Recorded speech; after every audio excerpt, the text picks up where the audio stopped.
Bom dia novamente! E aí, você já ouviu falar na síndrome do intestino irritável?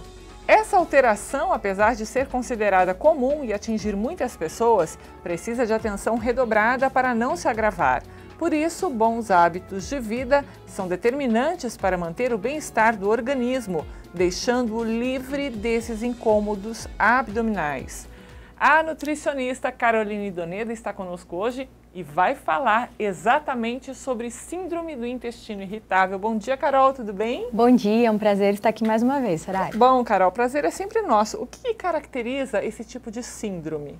Bom, a síndrome do intestino irritável, ela muitas vezes é até confundida com sintomas mais comuns de má digestão, de estufamento que as pessoas têm no dia a dia. Tanto que o diagnóstico ele é feito através de achados clínicos mesmo, dos relatos do paciente com relação ao que ele sente, né? Então é muito comum as pessoas com síndrome do intestino irritável relatarem constipação ou diarreia, então uma alteração do hábito intestinal, acompanhada de muito estufamento e presença de gases, e isso vai se tornando progressivo. O paciente começa a estufar com uma qualidade de alimentos e depois de um tempo ele está estufando com tudo que ele come. Né? Então, progressivo, então. Isso, é progressivo. E muitas vezes as pessoas acham que isso é normal. É comum escutar as pessoas dizerem, eu estufo muito fácil, eu tenho uma digestão lenta. E não procuram realmente um diagnóstico para identificar se é uma síndrome ou se realmente só tem uma má digestão. Né? Tá, você falou aí da questão do diagnóstico. Como que é o tratamento nutricional? Como funcionam as adequações da dieta? Na verdade, praticamente o tratamento se baseia na alimentação mesmo. Algumas poucas condutas medicamentosas são usadas. Como é uma alteração na parte absortiva, a síndrome do intestino irritável ela leva a um processo de disbiose, que nós chamamos, que é uma alteração na flora intestinal. Então, todos nós temos a flora intestinal, que faz a captação dos nutrientes, auxilia no transporte do bolo fecal, que tem uma grande quantidade de bactérias responsáveis por auxiliar na digestão dos alimentos. Essa flora, ela pode ser afetada por estresse, ela pode ser afetada por processos inflamatórios, por uso de medicamentos de longo prazo, por um procedimento invasivo como uma cirurgia que leva a uma alteração da flora. E essa alteração torna a quantidade de bactérias que nós temos no intestino desbalanceada, vamos colocar assim. Isso é um processo de disbiose. Nós temos bactérias boas e bactérias patogênicas no intestino. Nós precisamos que o número de bactérias boas, benéficas, seja maior do que das bactérias patogênicas. Quando isso se inverte, por alguma dessas situações que eu comentei antes, acontece o processo de disbiose. E as bactérias patogênicas fermentam muito. Então, o paciente começa a consumir alimentos que normalmente antes eram ingeridos sem problema e ter uma fermentação extrema, muito grande. Então, aí se iniciam os sintomas. Tem uma prevalência com relação a sexo, idade? Quais são os sintomas mais comuns para quem nunca ouviu falar, começar a pensar nisso? Na verdade, em termos de idade, são pessoas jovens. Tá? Então, aí numa faixa de 20 a 40 anos, então é uma classe de pessoas realmente bastante jovens. Em termos de prevalência, mulheres, né? Então gênero feminino. Em termos de sintomas, além da questão da alteração do hábito intestinal, diarreia ou constipação e o estufamento, é sempre interessante as pessoas tentarem fazer uma relação. Eu tenho estufamento ou eu tenho diarreia e isso fica mais acentuado num dia que eu estou mais nervoso ou mais ansioso ou após uma situação que me desencadeou um estado emocional alterado.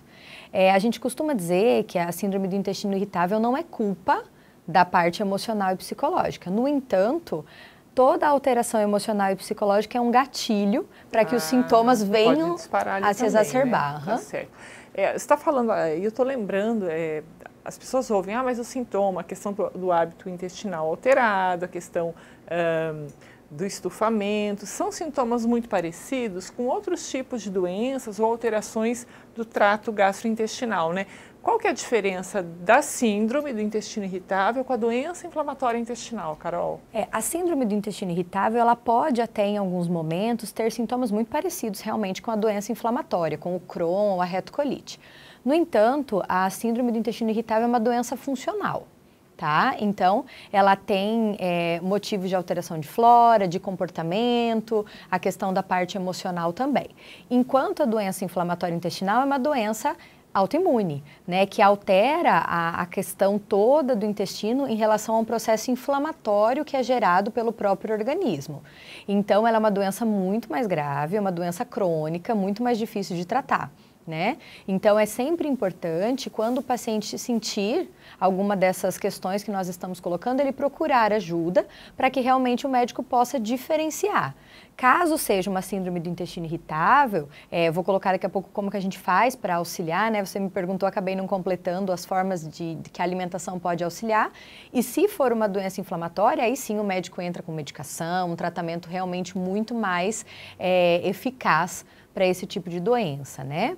No caso da síndrome, como eu coloquei antes, que a gente não usa tanto medicação e sim mudança de comportamento, primeiro nós fazemos a exclusão de um grupo de alimento que nós classificamos como food maps, que são alimentos muito fermentáveis, que qualquer um de nós que ao consumi-los no dia a dia, vamos sentir uma fermentação.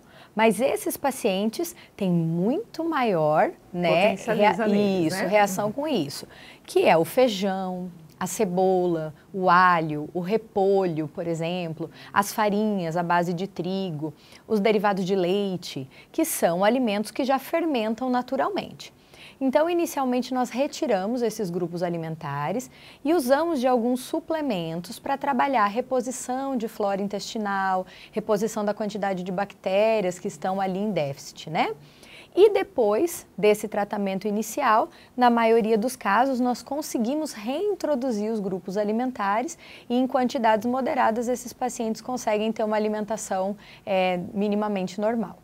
Carol, essas pessoas que têm esse tipo de síndrome, elas conseguem ter uma qualidade de vida razoável? Essa condição é para sempre ou um dia isso vai acabar? Existem pacientes que têm um episódio, né, da potencialização ali da síndrome. E muitos pacientes têm recidivas, então ela vai e volta, né? Tendo um gatilho, ela acaba voltando. Se pode ter qualidade de vida, com certeza, mas é extremamente importante que o paciente se conheça. Por isso que esse momento inicial da mudança da dieta é extremamente importante para que o paciente entenda quais são os alimentos que o organismo dele tolera e os alimentos que o organismo não tolera.